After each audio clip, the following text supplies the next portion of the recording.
위대한 메시아의 나라 대한민국.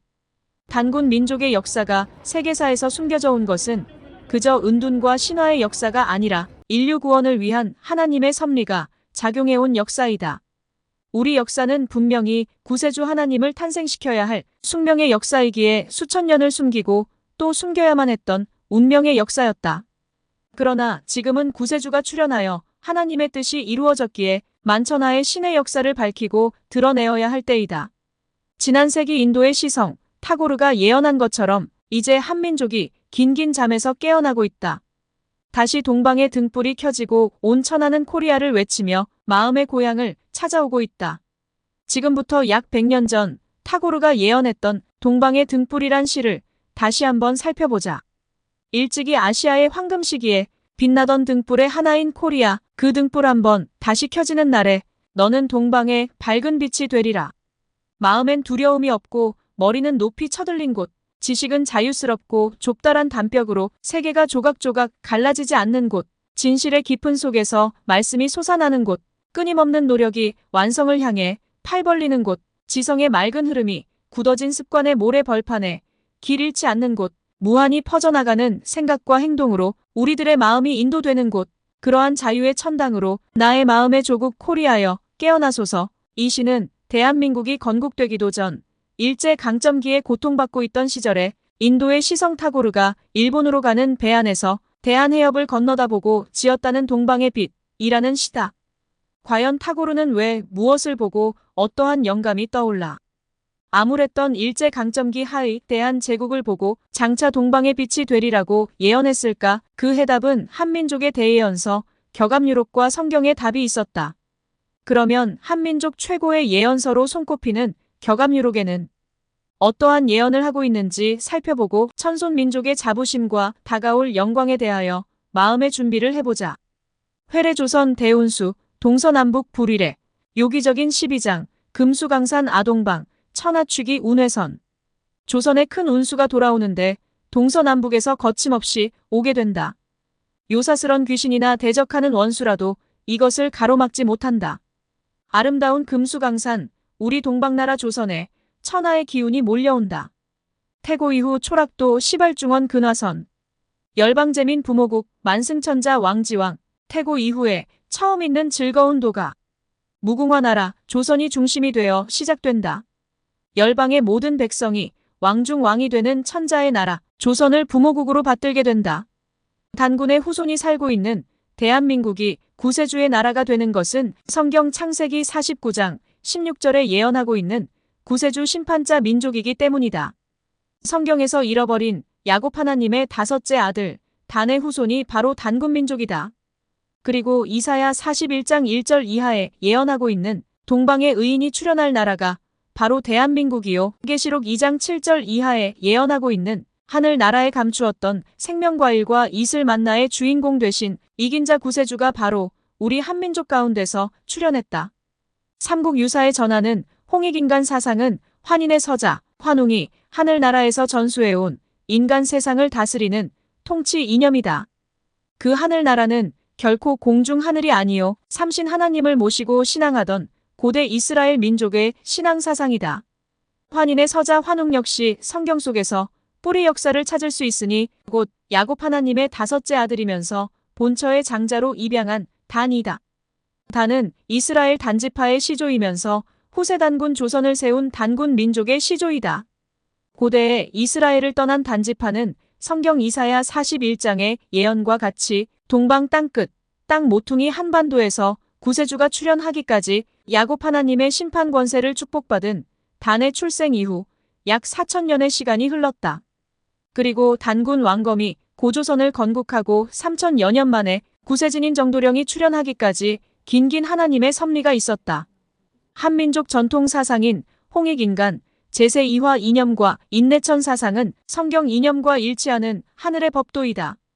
인내천 사상과 홍익인간 제세2화의 통치 이념은 인류 최초로 지상천국을 건설하고자 인간 최고의 존엄성을 가르치며 하늘의 법도를 가르쳐온 위대한 철학이라 할 수 있다. 그래서 인도의 시성 타고르는 우리 민족의 뿌리 역사와 위대한 민족성을 알기에 한민족이 다시 깨어나는 날 동방의 등불이 되리라고 했다.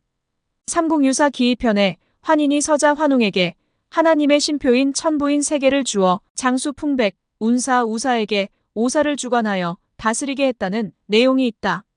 여기서 장수, 풍백, 운사, 우사를 의인화하여 표현한 것은 하나님의 능력을 행하는 세 가지 기능을 말하는 것이며 세 명의 장수가 따로 있는 것이 아니다. 곧 환웅이 하나님으로부터 받은 천부인 세계의 권능으로 비와 바람과 구름을 다스려 풍운 조화를 마음대로 행함으로써 주곡, 주명, 주병, 주형, 주선하게 오사를 주관하고 360여 가지의 일들을 행하여 홍익인간 제세이화에 세상을 열 수 있었다고 해야 올바른 해석이 된다. 이처럼 천부인 세계의 정체를 밝히고 그러한 능력을 행하는 자가 있다면 온 인류를 구원하고 홍익인간 할 수 있는 주인공이라 할 수 있다. 이러한 신의 능력을 행한 사례를 약 3500년 전 모세가 하나님의 능력을 빌어 이스라엘 민족을 애굽으로부터 구원한 사건에서 볼 수 있다. 모세는 광야에서 만나를 내려 40년간 이스라엘 백성들을 먹고 살게 했으며 목마른 백성을 위해 지팡이로 바위를 쳐서 샘물이 솟아나게 하여 마시게 하였다. 또한 불뱀에게 물려서 죽어가는 자들을 모세가 놋뱀을 만들어 바라보게 하여 죽을 자를 살렸으며 낮에는 구름 기둥으로 밤에는 불 기둥으로 이스라엘 백성을 인도함으로써 살아계신 하나님의 존재를 알게 했다. 그래서 성경 사도행전 3장 22절에는 장차 모세와 같은 선지자가 나타날 것을 예언하고 있으며 이사야 41장 1절 이하의 말씀에는 동방 땅끝 땅 모퉁이의 나라 대한민국에 살고 있는 단군 민족 후손 가운데서 구세주 심판자 의인이 출현할 것을 예언하고 있다. 그런가 하면 구세주가 출현할 한민족의 대예언서 격암유록에는 더욱 구체적으로 구세진인 정도령의 출현을 예언하고 있다. 곧 세론시에는 20세기 후반에 구세주 정도령이 출현하여 흰 돌의 상징인 소사 땅에 신의 나라를 창업하고 감로 이슬성신이 되는 화우로 삼풍해인으로 인류 구원의 역사를 펼칠 것을 전하고 있다. 또한 성경과 격암유록은 똑같이 구세주 이긴 자가 새벽별의 이름으로 오시는 십승진인이요 이긴 자라 했다. 곧 이긴 자가 진리의 철장으로 만국을 다스릴 자요 천년 왕국을 다스릴 어린 양이다.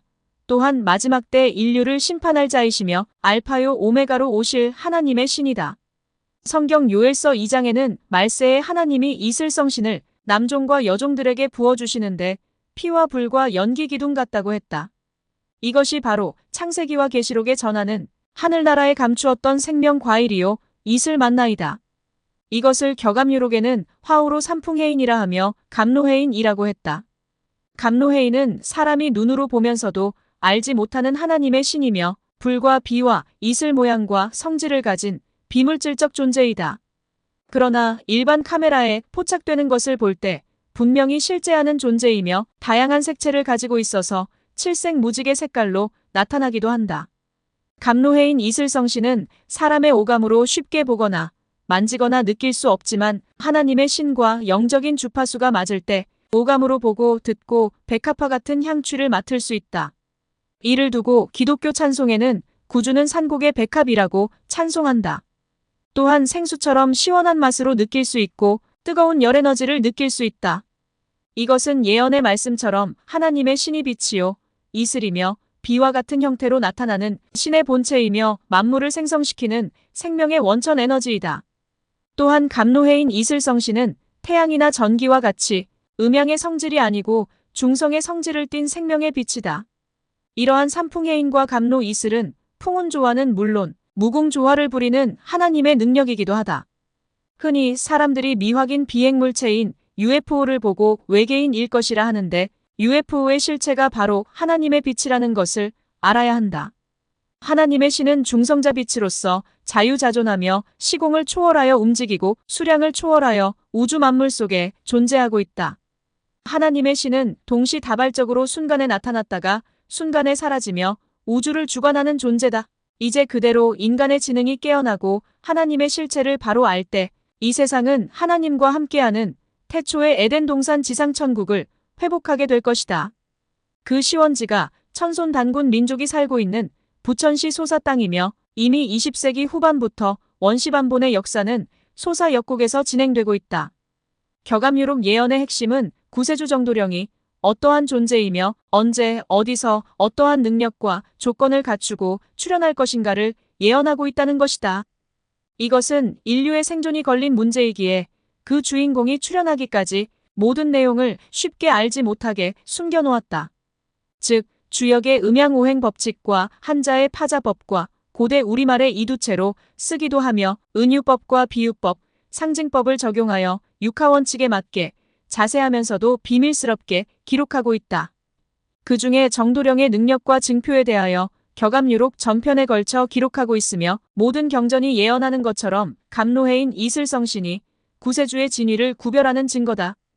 갑로해인 이슬성신에 대하여 여러 가지로 설명하고 있으나 몇 개의 사례를 들면 다음과 같다. 진왕 한무 구하던 불로초 불사약 어디 있소 홍해 칠색 운무 중에 갑로여우 해인이라. 진시황제와 한무제가 구하던 불로초 불사약이 어디 있소 칠색 무지개가 구름과 안개 가운데 비와 같이 내리는 갑로이슬이 해인이다. 갑로여우 보혜대사 정도령 비출 자하황무 화연중 구세주 강림. 비와 같은 갑로이슬 은혜를 내리는 보혜대사 정도령이 출현하시는데 자줏빛 노을과 황금색 안개가 자욱한 불꽃 가운데 구세주가 강림하신다. 서우출생진인 신성재선 신명 각솔신장 통합 청강재선 풍운화 구세진인 정도령께서 기호지방 서쪽의 김포에서 출생하시는데 신령하신 성인과 모든 신명과 신선들을 통합해서 거느리고 하나님이 강림하여 풍운조화를 마음대로 하신다. 서울을 오행대치법으로 해석하면 김포를 뜻한다. 곧 서는 오행방위로 서쪽이며 성질로는 금이다. 금자와 김자는 같은 글자이다.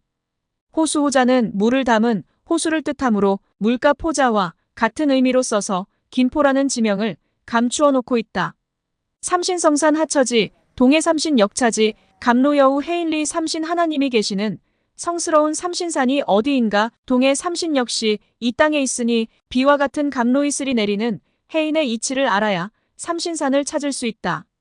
천우경전 밭을 갈아 영생지곡 심어놓고 우명성중 제누하야 갑로여우 호흡시에 도를 일취월장 자장하 사답칠두 찬홍사는 무전장이 획득이요 불구세월 10년 진홍 만년식지 우천만년 하늘에 소라 지칭하는 정도령이 마음의 연단을 받고 닦아서 영생할 생명 양식을 찾아놓고 하늘에 소가 우는 곳에서 진리 말씀으로 마음밭에 김을 메고 가꾸어 비와 같이 내리는 갑로를 마시게 하니 일취월장하여 스스로 수명이 늘어난다. 일곱 두락의 절 농사는 밭갈 땅이 없어도 얻을 것이요 길지 않은 10년 세월 동안 마음 농사로 얻은 생명 양식인 갑로는 만년을 먹고 또 1000만년을 먹을 수 있네. 이처럼 구세주의 증표는 성경과 격암유록과 불경에도 하나같이 상세하게 설명하고 있으니 갑로이슬을 가지고 나온 구세진인 정도령님이 계신 대한민국은 분명히 메시아 구세주의 나라요 만세전에 하나님이 약속한 축복의 땅이며 축복받은 천손 민족임이 틀림없다. 감사합니다.